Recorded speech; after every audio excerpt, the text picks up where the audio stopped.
buenas, soy David Berlanga y esto es Filopop, donde los problemas son filosóficos. Hoy tenemos un tema súper interesante, ¿qué fueron las brujas desde el punto de vista de la antropología y de la historia? Para ello vamos a seguir la obra de Marvin Harris y de Antonio Escotado, los cuales nos dan una idea de lo que fue el fenómeno de las brujas desde el punto de vista antropológico. Seguro que si te digo que imagines una bruja, imaginarás a una señora anciana de pelo grisáceo con un caldero, una escoba, un gato negro. Yo imaginaba algo así. Debe ser cosa de Hollywood. Pero, ¿por qué se ha quedado esta imagen de bruja en el imaginario colectivo? Aprieta los esfínteres que empezamos.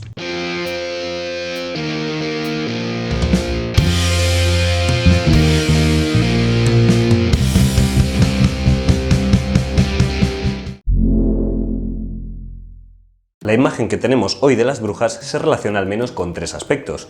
Una, la que se nos da desde aspectos inquisitoriales de la quema de brujas. Otra, que tiene que ver con ancianas que saben sacar de las plantas sustancias, brebajes para hacer pociones. Y todo esto mezclado con la idea de que las brujas siguen una tradición antigua celta. La brujería siempre ha estado relacionada con lo sobrenatural, los poderes mágicos y demás. Pensad que en la época los poderes mágicos se relacionaban con pactos con el diablo y relaciones con seres diabólicos. Lo que crearía un relato bélico entre fuerzas del bien y del mal, donde todo vale para aniquilar a los poderes malignos. Esto mismo sucedió en la convivencia entre brujas y cristianismo. En la tradición, las brujas pasaron de ser simplemente peligrosas a ser herejes. Y la herejía tiene un precio muy alto. Se estima que en una Europa de unos 3 millones de habitantes murieron 500.000 personas entre los siglos XV y XVII por culpa de la caza de brujas. Algunos de los crímenes más comunes son pacto con el diablo, viajes en el aire hasta aquelarres, reuniones diabólicas, adoración al diablo, besar al diablo bajo la cola, copulación con íncubos, diablos masculinos dotados de penes fríos como el hielo, copulación con súcubos, diablos femeninos, aunque también había acusaciones más mundanas, matar la vaca del vecino, provocar granizadas, destruir cosechas, robar y comer niños.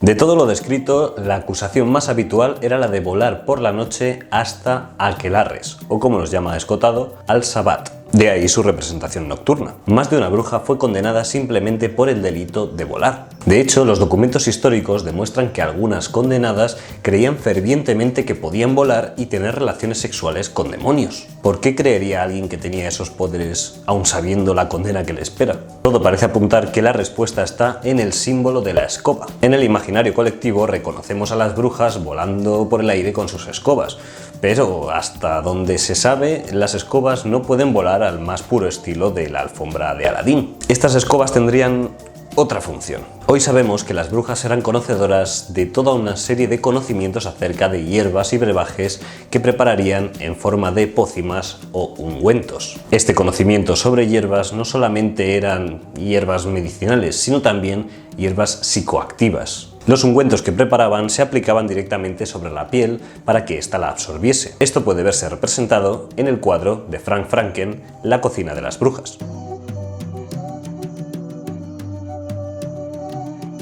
Estos ungüentos tendrían esas propiedades psicoactivas que, absorbidas por la piel, darían unos efectos sobre la mente. En el cuadro choca ver cómo las mujeres que se untan este ungüento no son simplemente las mujeres de clase baja, estas son las que preparan el ungüento y ayudan a las mujeres bien vestidas y de clase alta a aplicárselo. Por lo tanto, la brujería no sería una cuestión únicamente de clase baja. Y según lo que hoy sabemos, las mejores zonas para que la piel absorba este ungüento son la frente, las axilas, los muslos y los genitales.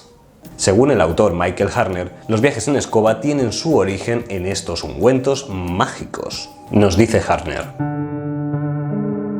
untan un bastón y montan sobre él, o se untan bajo los brazos y en otros lugares vellosos.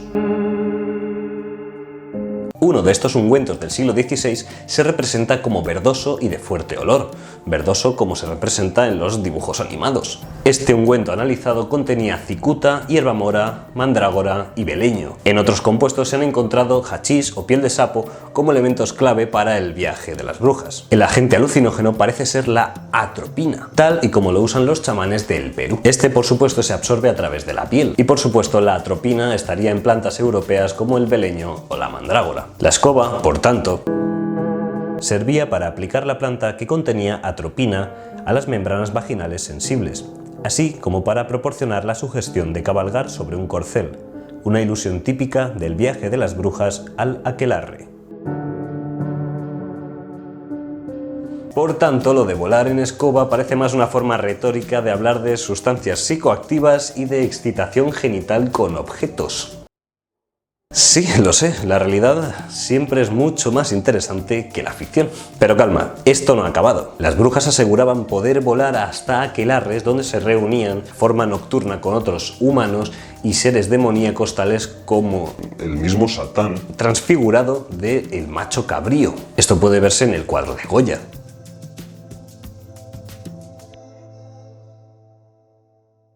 Desde uno de los documentos inquisitoriales se nos describe un aquelarre del siglo XIV. Veámoslo. La lubricidad más abominable, sin atención al parentesco.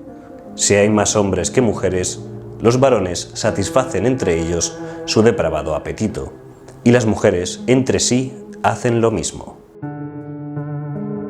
Antonio Escotado apunta a lo curioso que es que 1500 años antes se hablara en los mismos términos de desagrado cuando se hablaba de intentar cancelar a los ritos báquicos en honor a Baco y mucho antes en honor a Dioniso, las famosas bacanales. Sin embargo, estos aquelarres parecen ser algo más que simple desenfreno sexual. Parecen ser portadoras de un conocimiento antiguo que promueve la reproducción y la fertilidad entre plantas y animales. Por otra parte, se oficiaba una antimisa, donde se parodiaban los oficios cristianos. Esta antimisa no celebraba la mortificación de la carne, tal y como lo hacía el cristianismo, sino la glorificación de la carne, de ahí que se promueva el acto sexual. Por ello, esta ceremonia comenzaba con un gran falo de cuero, alguien disfrazado de macho cabrío, que simulaba una cópula para dar comienzo a la orgía. En cuanto a estos aquelarres, existen testimonios que nos dicen tanto que sí que sucedieron, tal y como se nos describen dentro de lo más profundo de los bosques, como de testimonios que dicen que simplemente eran imaginaciones provocadas por los ungüentos psicoactivos. La aplicación de estos ungüentos mediante la escoba o bastones nos darían unas alucinaciones muy sexualizadas que podrían parecer aquelarres de este tipo. Al parecer, este viaje psicoactivo era muy duradero y potente y siempre estaba relacionado con cuestiones sexuales. De hecho, en un momento dado se encontró uno de estos ungüentos y no se les ocurrió otra cosa que probarlo en la mujer del verdugo. Esto fue lo que pasó. Tras 36 horas de sueño profundo, despierta y esto es lo que le dice a su marido. Bribón, ¿sabes que te he puesto los cuernos y con un amante más joven y mejor que tú? Por tanto, todo apunta a que tanto los poderes como los viajes de las brujas están estrechamente relacionados con el conocimiento de las hierbas y sus poderes psicoactivos en el cuerpo humano. Sin embargo, esto no era lo que se creía siglos atrás, sino más bien que las brujas eran novias del diablo. Por tanto, su exterminio era crucial.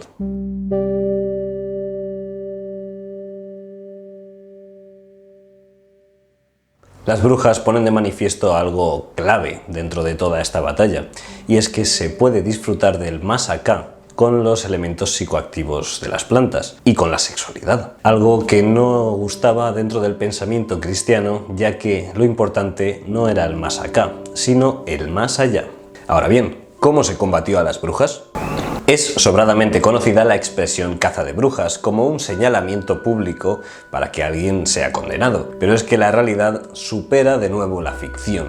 Antes del siglo XV existía en la cristiandad el canon episcopi, donde se contemplaba a la brujería como un problema, pero no como una herejía. Con el paso del tiempo, en 1448, este canon fue abolido y lo que se buscó es que la brujería fuese considerada herejía y por tanto todo condenado sería condenado a muerte. Para ayudar a la labor de verdugos, torturadores y cazadores de brujas se crea un manual llamado El Martillo de las Brujas. En él encontramos cómo torturar y hacer confesar a las brujas. Pero lo más importante y llamativo es que cualquier argumento de una condenada no es una excusa, sino algo que puede hacerla más culpable.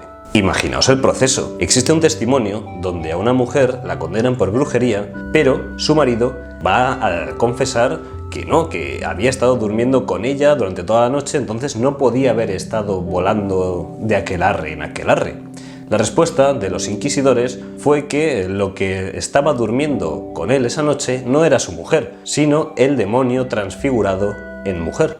Por tanto, como veis, una vez señalada, era imposible salir del proceso. Sin embargo, para guardar una especie de legalidad, se buscaba que toda condenada a muerte tuviese una confesión. Para hacer confesar a las brujas se les torturaba. El proceso era más o menos el siguiente. Si te señalaban, te torturaban hasta que confesabas. Pero si en el juicio decías que eras inocente, te volvían a torturar hasta que confesases. Por tanto, no había ninguna escapatoria. Lo mejor que se podía hacer en estos casos era confesar rápidamente y morir lo más pacíficamente posible. De hecho, se cuenta que si colaborabas y confesabas rápidamente, los verdugos tenían una especie de regalo contigo, y es que al llegar el día de la hoguera, te estrangulaban antes para que no murieses quemada, que era mucho peor que morir estrangulada. Todo un detalle. Además de todo eso, el proceso no terminaba hasta que la bruja en cuestión daba al menos 2 nombres más, que podían ser vecinos, familiares, enemigos o gente que había visto en los aquelarres. Por tanto, este proceso aumentaba exponencialmente. Cada vez había más brujas. Y como hemos visto, si alguien decía que habías estado en un aquelarre, no tenías escapatoria. ¡No finjan que no están en casa! ¡Queremos golosinas! ¡Papá, es nuestra casa! ¡Ella es bruja!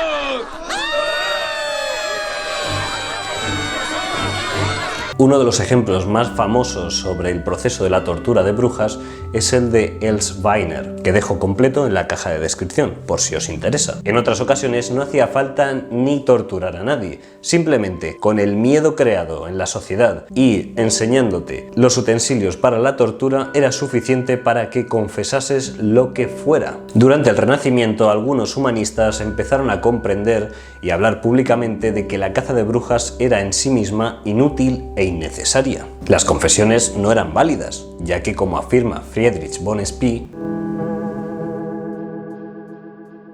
tratad a los superiores eclesiásticos y a los jueces y a mí mismo como a esas pobres infelices.